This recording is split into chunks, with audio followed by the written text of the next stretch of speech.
Sesaat lagi Anda akan mengikuti program Making Life Better bersama Paulus Wiratno. Selama 15 menit ke depan, Anda akan belajar membuat kehidupan lebih baik. Kuasa perkataan di dalam kehidupan kita. Bersama saya Paulus Wiratno dalam acara Making Life Better. Saudaraku dimanapun engkau berada, kita bersyukur kepada Tuhan kalau hari ini kita masih diberi kemurahan untuk berjumpa di udara.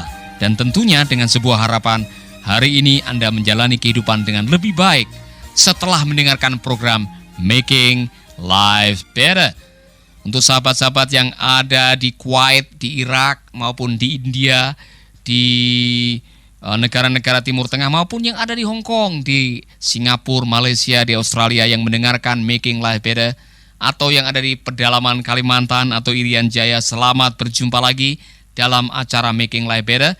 Doa saya kiranya program ini betul-betul membuat kehidupan Anda menjadi lebih baik. Dan kalau memang ada kesaksian, silakan menulis kepada kami melalui email info@lifebetter.net. Dan bagi saudara yang mengirim, kami akan memberikan kenang-kenangan pada saudara, yaitu sebuah radio atau CD yang akan kami berikan lewat surat. Oleh karena itu segera bagi saudara yang sudah mendengarkan program ini dan diberkati, dan saudara ingin memberikan sebuah kesaksian yang akan saya sampaikan melalui acara Making Life Better, silakan segera menulis, kirimkan ke info@lifebetter.net atau kirimkan surat Anda ke Making Life Better, dan alamatnya akan disebutkan pada akhir daripada acara ini.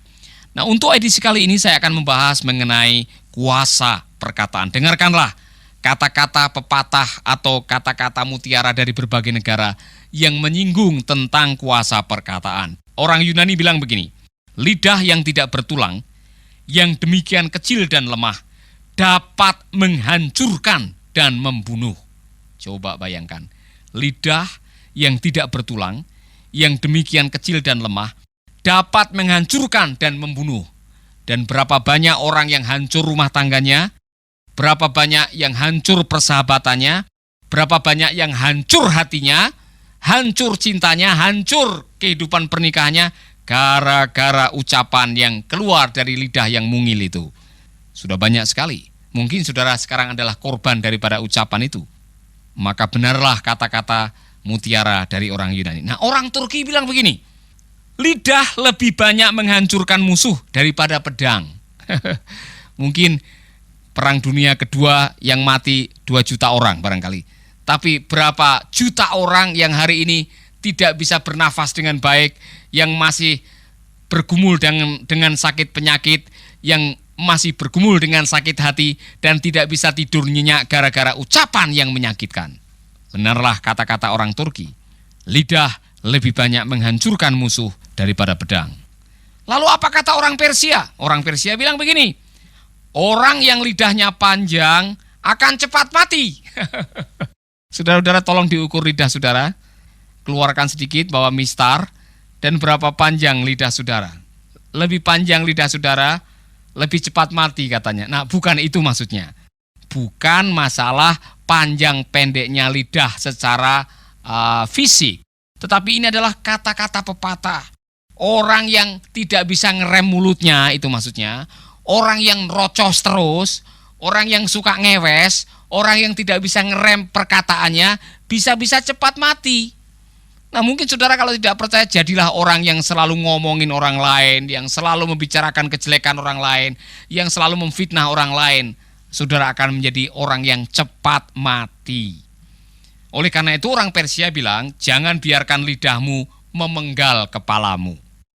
Itu lidah yang tidak direm, yang tidak dikontrol, itu bisa-bisa akhirnya membunuh Anda sendiri. Nah, berapa banyak orang yang akhirnya terperangkap, terjebak oleh perkataannya sendiri, sehingga mati ekonominya, mati rumah tangganya, dan akhirnya mati pelayanannya karena tidak bisa ngontrol lidahnya. Berhati-hatilah dengan lidah saudara. Nah, dengarkanlah sekarang apa kata orang Cina. Orang Cina bilang, lidah dapat mengucapkan kata-kata yang kecepatannya melebihi kuda. Artinya, itu berhati-hatilah kalau kita tidak hati-hati, perkataan yang diucapkan hari ini besok udah sampai di Jakarta. Apalagi yang namanya gosip.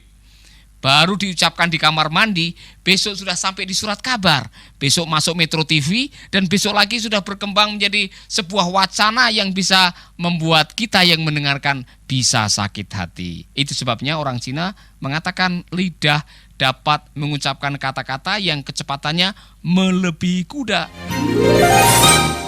Tetaplah di Making Life Better bersama Paulus Wiratno. Nah, apa kata orang Ibrani?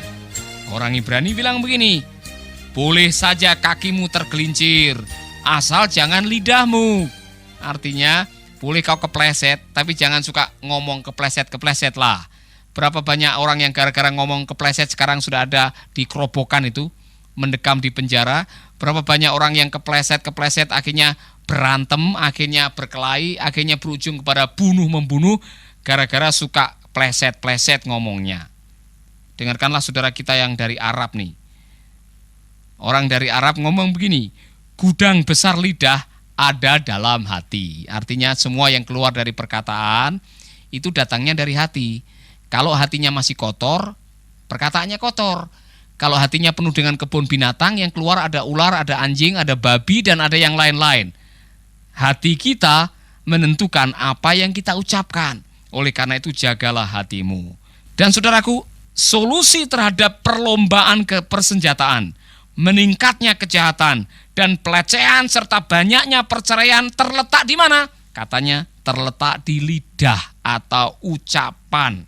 Oleh karena itu ada sebuah terjemahan Alkitab yang mengatakan begini, gracious speech is like a clover honey, good taste to the soul, quick energy for the body. Sebuah perkataan yang datang dari kemurahan hati itu seperti madu yang enak sekali rasanya bagi jiwa dan juga sebuah energi bagi tubuh kita. Oleh karena itu saudara-saudara, dengarkanlah apa kata Alkitab mengenai perkataan. Amsal 20 ayat 19, orang yang senang membicarakan orang lain tidak dapat menyimpan rahasia. Janganlah bergaul dengan orang-orang yang terlalu banyak bicara.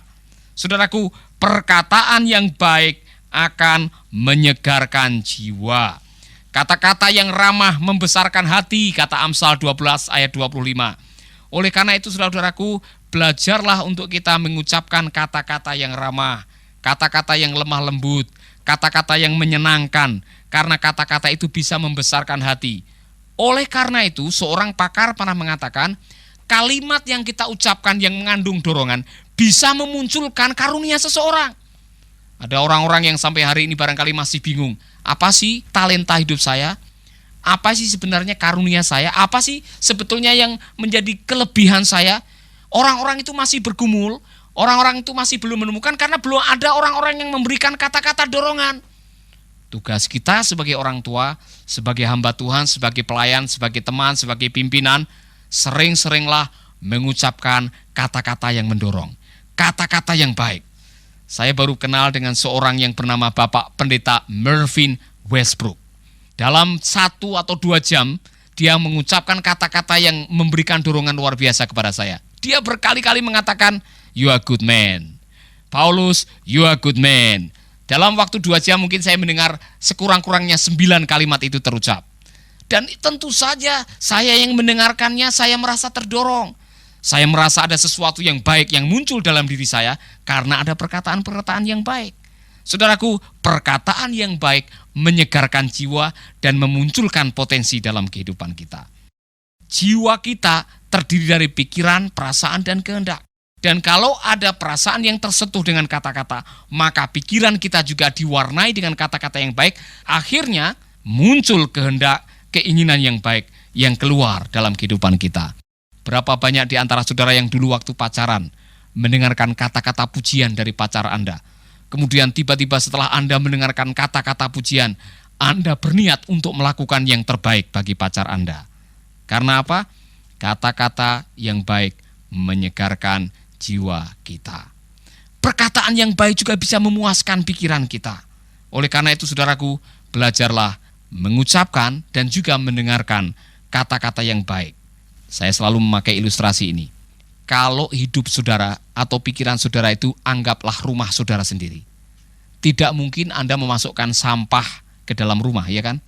Kalau saudara punya rumah yang baik dan saudara ingin supaya betah tinggal di rumah saudara, pasti saudara akan membersihkan rumah saudara supaya rumah kelihatan sehat, sehingga dampaknya juga baik bagi keluarga yang mendiami rumah itu. Sama dengan pikiran kita. Kalau kita mau segar jiwa kita, segar pikiran kita, segar hidup kita, maka bersihkanlah rumah kehidupan kita dari kata-kata yang tidak baik, dari informasi yang tidak baik, dari kalimat-kalimat yang tidak baik. Karena apa? Kalimat-kalimat yang tidak baik yang bersifat seperti sampah itu bisa mengotori perasaan dan pikiran dan akhirnya membuat kita bisa melakukan yang tidak baik. Anda masih mengikuti Making Life Better bersama Paulus Wiratno. Perkataan bisa menenangkan pikiran yang sedang emosi. Kalau tidak percaya, bacalah Amsal pasal 15 ayat yang pertama. Dari situ saudara akan menemukan bahwa perkataan itu bisa menenangkan emosi kita. Perkataan yang baik dapat membangkitkan kehendak. Kata-kata yang baik bisa menambah semangat, itu artinya. Benar saudaraku, itu sebabnya kalau saudara nonton sepak bola, nonton perlombaan, saudara akan mengucapkan kata-kata yang mendorong orang yang sedang berlomba itu.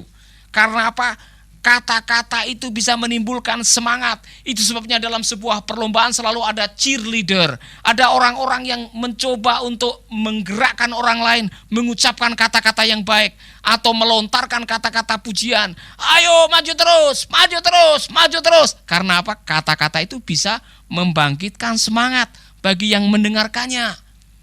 Oleh karena itu belajarlah menjadi orang-orang yang terus memberikan kata dorongan dan kata-kata yang menyegarkan bagi orang lain. Rasul Paulus memberikan kata-kata dorongan kepada Filemon agar Filemon mau menerima Onesimus. Memang kata-kata dorongan, kata-kata yang menyegarkan jiwa itu pengaruhnya luar biasa. Saudaraku, setiap kali saya datang ke sebuah tempat seperti di gereja ataupun di tempat-tempat meeting, pertemuan dan ketemu dengan teman-teman yang memberikan kata-kata dorongan atau memberikan kata-kata yang menyejukkan, itu rasanya luar biasa dampaknya. Saya punya pengalaman yang menarik setiap kali saya datang ke Australia.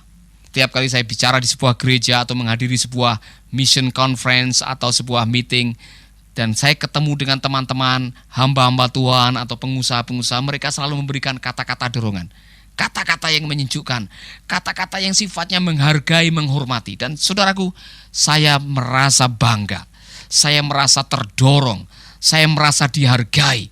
Dan kata-kata itu terus terang saja memotivasi saya, membuat saya betul-betul merasa nyaman dengan mereka.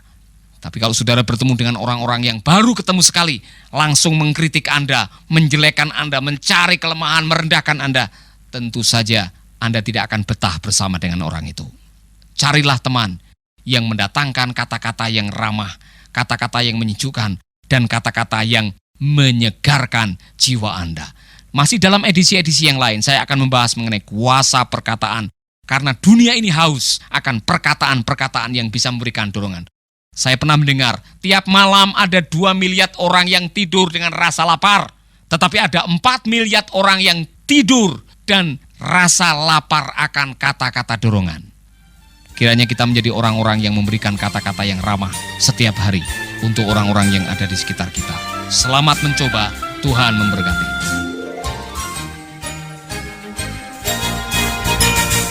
Baru saja Anda mendengarkan Making Life Better bersama Paulus Wiratno. Jika Anda diberkati, kirimkan kesaksian Anda ke Radio Dian Mandiri, Jalan Intan LC2, Gang 4, Nomor 1, Denpasar, Bali. Kunjungi website kami di www.pauluswiratno.org, Facebook Paulus Wiratno. Hubungi kami di 081 338 665500. Sekali lagi 081 338 665500. Terima kasih, Tuhan memberkati. Sahabat, Anda baru saja mengikuti program Making Life Better bersama Paulus Wiratno. Terima kasih atas kebersamaan Anda. Tuhan memberkati.